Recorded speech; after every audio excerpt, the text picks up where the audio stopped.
If you spend any time on personal finance YouTube or follow popular money influencers, you've heard it 1,000 times. Roth, Roth, Roth.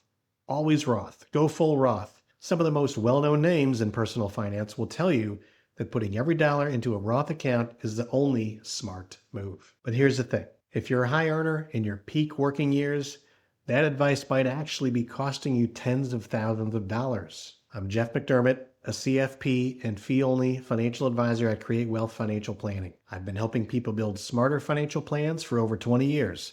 And in today's video, I'm going to show you exactly why the traditional 401k pre-tax is the better move for a lot of high earners and when Roth does actually make sense. Now, this goes against what a lot of people are saying online, but the math is clear and I want to walk you through it. Let's be fair to the Roth crowd first. The appeal is real. You contribute after-tax dollars, your money grows tax-free, and you pay zero taxes when you pull it out in retirement. No required minimum distributions either. On paper, that sounds amazing. And for a lot of people, especially those earlier in their careers or in lower tax brackets, Roth really is the right call. And we'll come back to that. But here's where the popular advice breaks down. Most of the people pushing always Roth are talking to a broad general audience. They're not necessarily talking to someone in the 32, 35, or 37% federal tax bracket. When you're a high earner in your peak earning years, tax math shifts significantly, and that changes the answer. Here's the core idea. A traditional 401k contribution gives you a tax deduction today at your current marginal tax rate, your highest rate. A Roth contribution gives you no tax deduction today, but tax-free withdrawals later. So the key question is, will you pay a higher tax rate now or in retirement? For 2026, the 32% tax bracket kicks in for single filers with taxable income over roughly $197,300, for married filers over about $394,600. If you're in that range or higher, you're getting a deduction at 32%, 35%, or even 37%. Now, think about retirement. Many people find that their taxable income drops significantly. Social Security may only be partially taxable. You may have no salary, and you control when and how much you pull from your retirement accounts. Many retirees end up in the 12%, 22%, or even 24% bracket, not 32% or higher necessarily. Now, the 2026 traditional 401k contribution limit is $24,500. And if you're between ages 60 and 63, you can contribute up to $35,750 thanks to the Secure Act 2.0 Super Catch-up provision. That's a big deduction. A $24,500 contribution at a 35% marginal tax rate saves you over $8,500 in federal taxes right now. That's real money. Now, this is a hypothetical example for illustration purposes. But if that same money came out in retirement at 22% effective rate, you've saved a meaningful spread on every dollar. Now here's a concept worth spending some extra time on.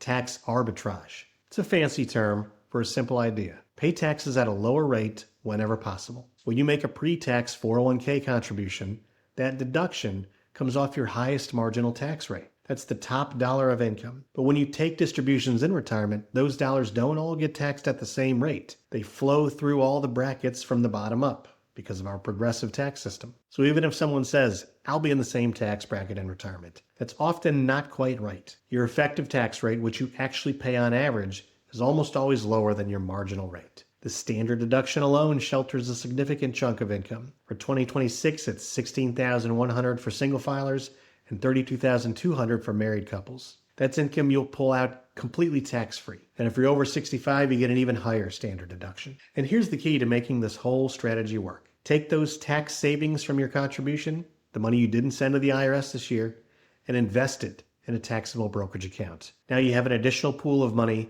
growing outside of retirement. And in early retirement, before Social Security, before required minimum distributions, you can draw from that taxable account strategically to keep your income and your tax rate very low. That tax valley, early in retirement, is where the real opportunity lives. Now, I want to be honest with you here. This isn't always traditional, never Roth.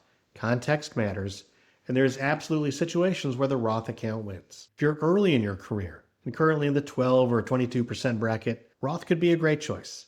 You're paying a low rate now, locking in tax-free growth for decades, and that makes a lot of sense. Keep those state tax rates in mind though too. If you have a pension, significant rental income, or other guaranteed income streams that'll keep your retirement income high, you may not see much of a tax drop. And in that case, the pre-tax advantage shrinks a little bit. And if you're expecting a dramatic jump in income, say you're building a business and expect to sell it in the future, locking in today's lower rate with a Roth can make sense. Now, also worth noting, if you are a high earner, you can't likely contribute directly to a Roth IRA. The income phase out for 2026 starts at $153,000 for single filers and $242,000 for married filers. But there's a workaround called the backdoor Roth IRA, which I'll touch on in a moment. The bottom line is that Roth is a great tool, but just not automatically the best tool for everyone, especially high earners in their peak income years. Here's a play that I often recommend for high earners who want the best of both worlds. Contribute to a traditional 401k now and plan for strategic Roth conversions in lower income years. When you retire, especially if you retire early before Social Security and before required distributions kick in your 70s, you might have a window where your taxable income is relatively low and your opportunity to convert traditional IRA or 401k money into a Roth, paying taxes at a lower rate than you would have during your working years is available. This is something sometimes called filling the brackets. You convert just enough each year to fill up the 12 or 22% bracket without jumping into a higher one. Over several years, it can build a substantial Roth balance tax efficiently. High earners who can't use the regular Roth IRA should look at the backdoor Roth IRA strategy once they've maxed their pre-tax options. It involves making a non-deductible traditional IRA contribution and then converting it to Roth, a strategy that allows high earners to get money into Roth IRAs within the rules that the IRS has created. The goal is to end retirement with a diversified tax picture, some traditional accounts, some tax-free Roth accounts, some taxable brokerage accounts. That flexibility lets you manage your tax bracket in retirement like a dial you can adjust rather than having income forced on you. I often see people in the 32 and even the 37% federal tax brackets who are also on a path towards early retirement. Consider this hypothetical scenario for illustration purposes. Let's say someone is in the 37% tax bracket and makes the maximum pre-tax 401k contribution of $24,500 in 2026. That's over $9,000 in federal tax savings in 1 year, not even counting state income taxes, which in many states add another 5 to 10% on top. That $9,000 plus they kept this year, they invested in a taxable brokerage account. Over time, that grows. When they retire early at, say, 58, they have a taxable account to live on while they keep their income and their tax rate low. They then do Roth contributions at the 12 or 22% rate during those early years. That $9,000 they kept this year, they invested in a taxable brokerage account.